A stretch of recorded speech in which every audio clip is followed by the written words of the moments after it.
ठीक है। कह रहा है कि योगफल ज्ञात कीजिए। तो योगफल में यह ध्यान रखिएगा वह बीज गणित का हो या अंक गणित का। ठीक है, हमको ध्यान क्या रखना है कि किसी भी परिस्थिति में अगर जो प्लस प्लस आ रहा है, ठीक है, यानी दो चीज़ों को हम जोड़ने के लिए जा रहे हैं, तो अगर जो दोनों के चिन्ह प्लस प्लस हैं तो हम जोड़ेंगे और प्लस का चिन्ह लिख देंगे। ठीक है, जैसे कह रहा है कि +4 प्लस का 5 हो गया ना, दोनों प्लस प्लस है ना, प्लस लिखिए, दोनों को जोड़ दीजिए, 5 4 हो गया। एक कह रहा है कि दोनों माइनस माइनस हो, माइनस का 4 माइनस का 5। ठीक है, तो इस परिस्थिति में भी हम जोड़ेंगे। अगर जो दोनों ऋणात्मक है तो भी हम क्या करेंगे, जोड़ेंगे, घटा नहीं सकते हैं, जोड़ेंगे। फर्क यही रहेगा कि यहाँ पे माइनस का चिन्ह लगाइएगा और तब दोनों को जोड़ दीजिएगा, 5 4 हो गया। इसके बाद में कह रहा है कि अगर जो एक प्लस हो जाए और एक माइनस हो जाए, ठीक है, तो किसी भी परिस्थिति में हम घटाएंगे। कह रहा है कि -4 प्लस का हो गया 5 हो गया। हमको इसमें बड़ा या छोटा से मतलब नहीं है कि प्लस वाला बड़ा होना चाहिए, ऐसा नहीं होगा। माइनस वाला भी बड़ा हो सकता है और प्लस वाला भी बड़ा हो सकता है, दोनों में से कोई भी बड़ा हो सकता है। ठीक है, हमको करना क्या है कि जब कह रहा है कि एक प्लस हो गया और एक माइनस हो गया, है समझ में, प्लस वाला बड़ा है माइनस वाला, क्या करेंगे, प्लस का यहाँ चिन्ह लगाएंगे और बड़े वाले में से छोटे वाले घटाते हैं। तो मान लीजिए बड़ा प्लस वाला था इसीलिए प्लस का चिन्ह लगा लिए। अब 5 में से 4 घटा दीजिए, कितना बचेगा, हो गया। यही चीज़ अगर जो उल्टा कह दे, कह रहा है कि माइनस का 9 प्लस का 6 दिया हुआ है ना, एक माइनस हो गया एक प्लस हो गया। ठीक है, तो जब एक माइनस हो गया और एक प्लस हो गया तो किसी भी परिस्थिति में हम क्या करेंगे, घटाएंगे। है समझ में, जोड़ नहीं सकते हैं, क्या करेंगे, घटाएंगे। तो घटाते समय सिर्फ यह ध्यान दीजिएगा कि कौन बड़ा है, माइनस वाला बड़ा है कि प्लस वाला बड़ा है। जो बड़ा होगा उसका चिन्ह लिख लीजिएगा। तो माइनस वाला बड़ा है तो माइनस का चिन्ह लिख लिए, ठीक है, और बड़ा यह है ना, घटा लीजिए। 9 में से 6 जाएगा, कितना बचेगा, आ गया समझ में। यह चीज़ बीजगणित में भी लागू होगा। कह रहा है कि माइनस का 6x प्लस का 4x दिया हुआ है ना, दोनों सजाती हैं, इनको आपस में जोड़ घटा सकते हैं, क्योंकि इस पर भी एक घात है, इस पर भी एक घात है, यहाँ भी x है, यहाँ भी x है। ठीक है, इसको जोड़ घटा सकते हैं। तो जब इसको जोड़ घटा सकते हैं तो हम यह देखेंगे कि कौन बड़ा है, माइनस वाला बड़ा है कि प्लस वाला। तो कौन बड़ा है, किसका चिन्ह लगाएंगे, ठीक है, माइनस का चिन्ह लगाएंगे और माइनस वाले में से प्लस वाले को घटा देंगे। तो 6x में से 4x घटाएंगे, कितना बच जाएगा, आ गया समझ में। ठीक है, तो अगर जो बीज गणित पढ़ रहे हो या अंक गणित, हमको ध्यान क्या देना है कि दोनों चिन्ह सेम हो गए, एक ही चिन्ह रहे, या तो प्लस प्लस हो गया या माइनस माइनस। ठीक है, दोनों चिन्ह क्या होने चाहिए, समान होने चाहिए। तो अगर जो प्लस प्लस रहेगा तो हम प्लस का चिन्ह लिखेंगे, दोनों को क्या करेंगे, जोड़ देंगे। अगर दोनों माइनस माइनस हो गया तो भी हम क्या करेंगे, माइनस का चिन्ह लिखेंगे और दोनों को जोड़ देंगे। आया समझ में, इसमें कोई प्रॉब्लम, ठीक है, वह अंक गणित हो या बीज गणित हो, उससे हमको कोई प्रॉब्लम नहीं है। ठीक है, अब सवाल पे चलिए। ठीक है, कह रहा है कि योगफल ज्ञात कीजिए। योगफल लिख दिया, मतलब हमको जोड़ना है। 2 पद दिया रहा है, 3 पद दिया रहे, 4 पद दिए रहे, पद कितना हूँ दिए रहे, हमको जोड़ना है।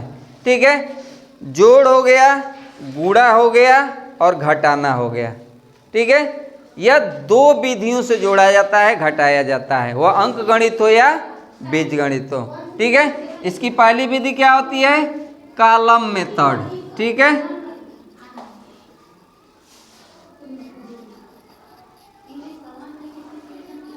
दूसरी विधि होती है रो मेथड। ठीक है,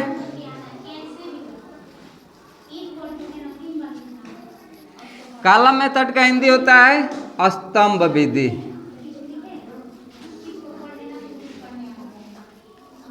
और रो मेथड का होता है पंक्ति विधि। यह होता है। ठीक है, हमको ज़्यादा प्रयोग करना पड़ेगा बीज गणित में ना, रो मेथड का, पंक्ति विधि का। ठीक है, कॉलम जैसे 2 सवाल मान लीजिए लिख लीजिए, कह रहा है कि 2x² प्लस का 4x माइनस का 5 हो गया। अगला कह रहा है कि 6x² माइनस का 9x प्लस का 15 हो गया। ठीक है, इसको दोनों मेथड से हम जोड़ घटा सकते हैं, लेकिन हमको आना चाहिए कौन सा बढ़िया से, रो मेथड यानी कि पंक्ति विधि। ठीक है, इसको जोड़ने या घटाने के लिए देखिए करते क्या हैं।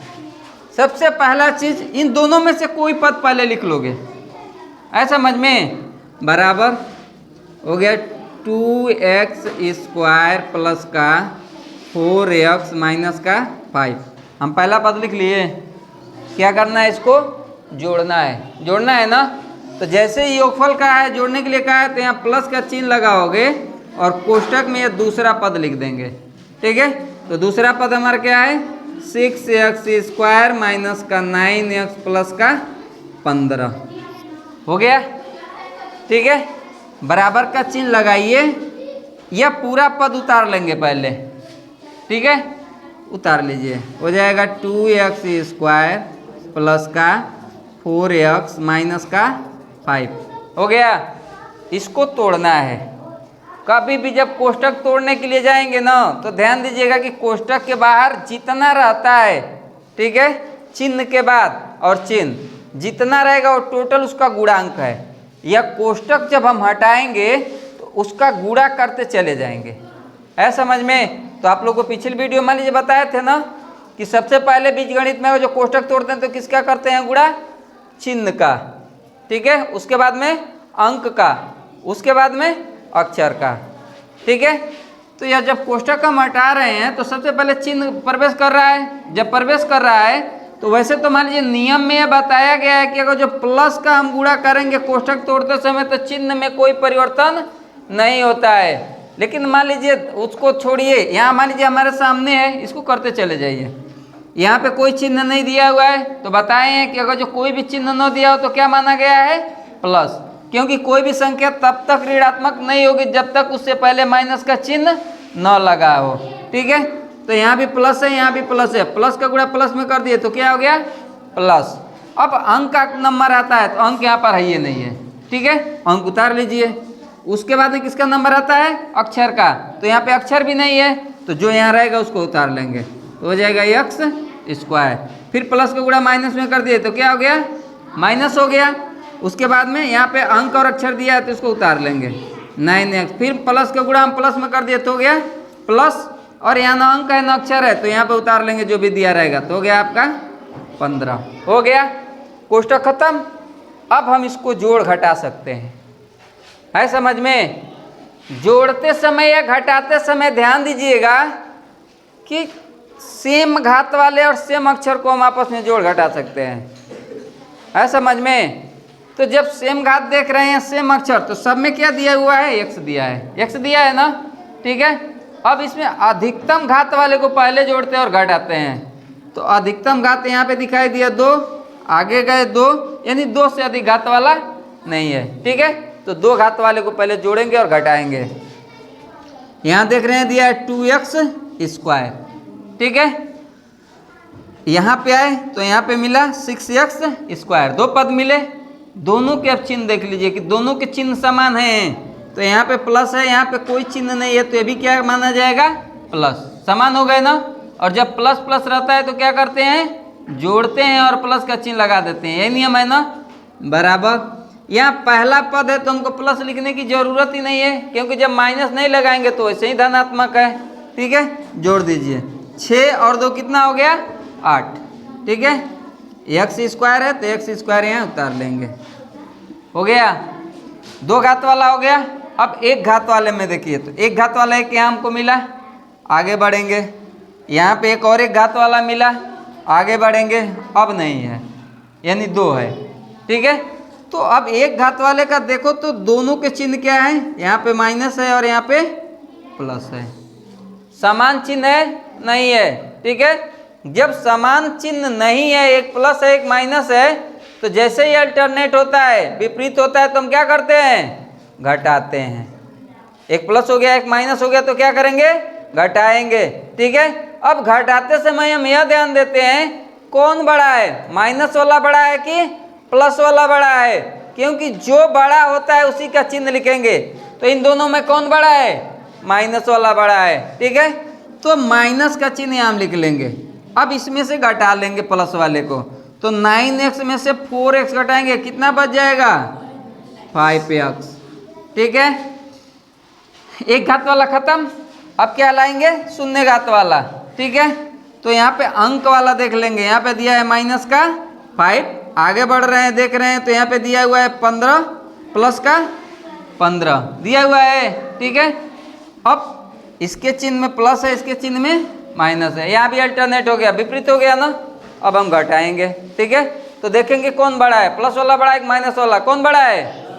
प्लस वाला। ठीक है, तो जब प्लस वाला बड़ा है ना, तो यहाँ प्लस का चिन्ह लिख दीजिए और इसमें से माइनस वाले को घटा दीजिए। 15 में से हम कितना घटा देंगे? 5। 15 में से 5 जाएगा तो कितना हो गया? आगे समझ में?